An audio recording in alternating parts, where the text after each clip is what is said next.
Bismillahirrahmanirrahim. Assalamualaikum warahmatullahi wabarakatuh. Apa kabar anak-anak? Nah, bertemu kembali dengan Ustazah Ami di materi bahasa Indonesia. Nah, insya Allah hari ini kita sudah mulai dengan tema 4 ya. Nah, tema 4 ini ada di buku Bupena 4B. Nah, baik, sebelum kita mulai, kita baca doa terlebih dahulu ya. Yuk kita baca doa terlebih dahulu bareng-bareng. Bismillahirrahmanirrahim. Rabbi zidni ilma warzuqni fahma. Rabbi shrah li sadri wa yassir li amri wahlul 'uqdatam min lisani yafqahu qawli. Nah, alhamdulillah, mudah-mudahan apa yang kita pelajari hari ini selalu diberikan kemudahan dan keridhaan oleh Allah Subhanahu wa taala ya. Baik, tidak berlama-lama lagi, kita mulai ya materi kita hari ini. Menyebutkan tokoh-tokoh pada cerita. Tokoh adalah pelaku dalam sebuah cerita.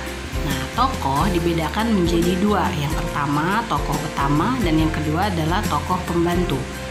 Nah, biasanya tokoh dalam cerita dapat berupa manusia, tumbuhan, hewan, atau benda mati. Nah, jika tokoh utama berwujud tumbuhan, hewan, atau benda mati, maka tokoh tersebut bertingkah laku seperti manusia. Selanjutnya adalah memberikan pendapat terhadap perilaku tokoh dari cerita yang dibaca. Nah, yang harus diperhatikan yang pertama adalah membaca seksama jalan cerita. Nah, yang kedua, memperhatikan perkataan dan perbuatan tokoh. Nah, yang ketiga, memperhatikan gambaran lingkungan kehidupan tokoh.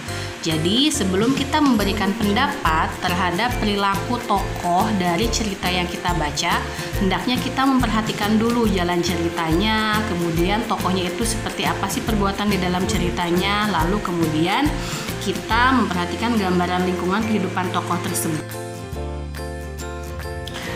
Saat memberikan pendapat, kita harus memperhatikan hal-hal di bawah ini. Nah, jadi ketika memberikan pendapat terhadap suatu cerita, kita harus memperhatikan beberapa hal. Yang pertama adalah komentar yang kita sampaikan harus dengan bahasa yang sopan. Nah, yang kedua, komentar disampaikan secara jelas.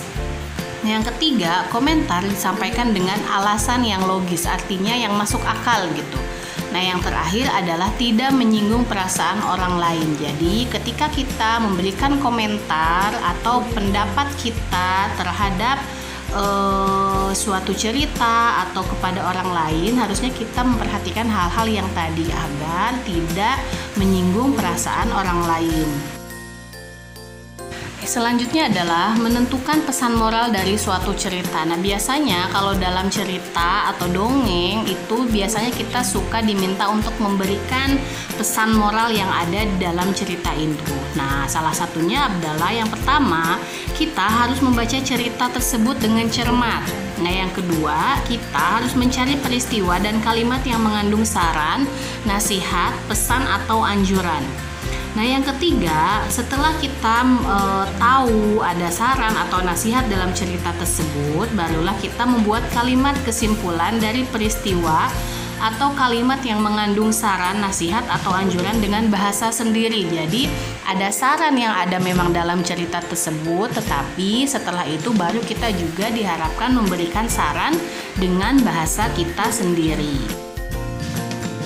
Nah, selanjutnya adalah menyampaikan pendapat tentang suatu cerita.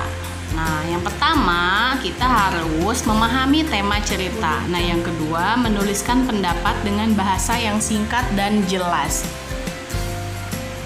Jadi, ketika memberikan atau menyampaikan pendapat tentang suatu cerita itu, tadi kan harus memakai bahasa kita sendiri. Nah, hendaknya memakai bahasa sendiri tapi dengan bahasa yang singkat dan jelas. Dan tentu pendapat itu harus sesuai dengan tema cerita.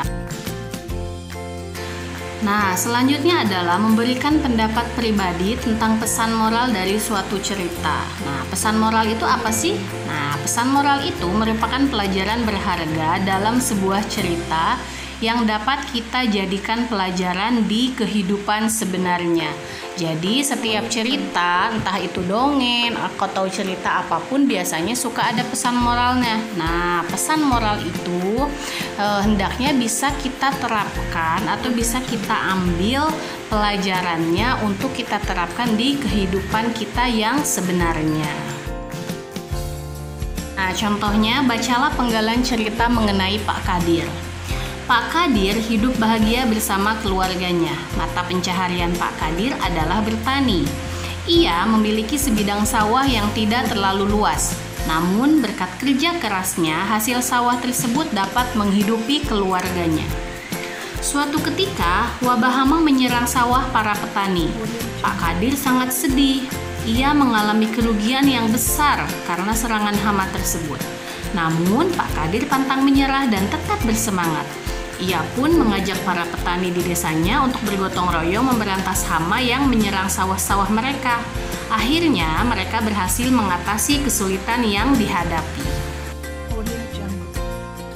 Nah, dari cerita Pak Kadir tadi, kita cari tahu siapa tokohnya, terus kemudian peristiwa atau kejadian apa sih yang ada di dalam cerita tersebut, terus inti dari cerita itu apa sih. Nah, kalau dari cerita Pak Kadir tadi, tokohnya adalah Pak Kadir dan para petani yang lain. Sedangkan peristiwanya terjadi serangan wabah hama di sawah para petani. Nah, sedangkan inti ceritanya adalah Pak Kadir dan para petani mengalami kerugian karena sawah mereka diserang hama. Namun berkat kerja keras dan kerja sama mereka, kesulitan tersebut dapat diatasi. Nah, lalu kita cari tahu pesan moral yang ada di dalam cerita itu. Nah, pesan moralnya adalah setiap masalah harus kita hadapi dengan semangat dan pantang menyerah. Nah, sedangkan kalimat yang menunjukkan pesan moral dalam cerita tadi adalah dimulai dari kata ini. Namun, Pak Kadir pantang menyerah dan tetap bersemangat. Ia pun mengajak para petani di desanya untuk bergotong royong memberantas hama yang menyerang sawah-sawah mereka. Akhirnya, mereka berhasil melewati kesulitan yang dihadapi. Nah, jadi dari kalimat tersebut, kita bisa ambil pesan moralnya itu bahwa setiap masalah harus dihadapi dengan semangat dan pantang menyerah. Nah, dari cerita tadi, kita bisa memberikan pendapat kita. Nah, menurut saya, jadi setiap kita berpendapat, hendaknya harus ada kata-kata menurut saya. Pesan moral pada cerita tersebut mengandung pesan agar menjadi orang yang tidak mudah menyerah dalam menghadapi masalah yang terjadi. Nah, untuk pesan moral ini boleh sama dengan yang ada di dalam ceritanya, atau mungkin kita bisa menambahkan dengan bahasa kita sendiri. Tapi intinya adalah sama, yaitu tidak mudah menyerah dalam menghadapi masalah yang terjadi. Baik, sekian materi hari ini. Mudah-mudahan apa yang Ustazah sampaikan bisa dipahami dengan baik ya. Mohon maaf apabila ada kesalahan. Wassalamualaikum warahmatullahi wabarakatuh.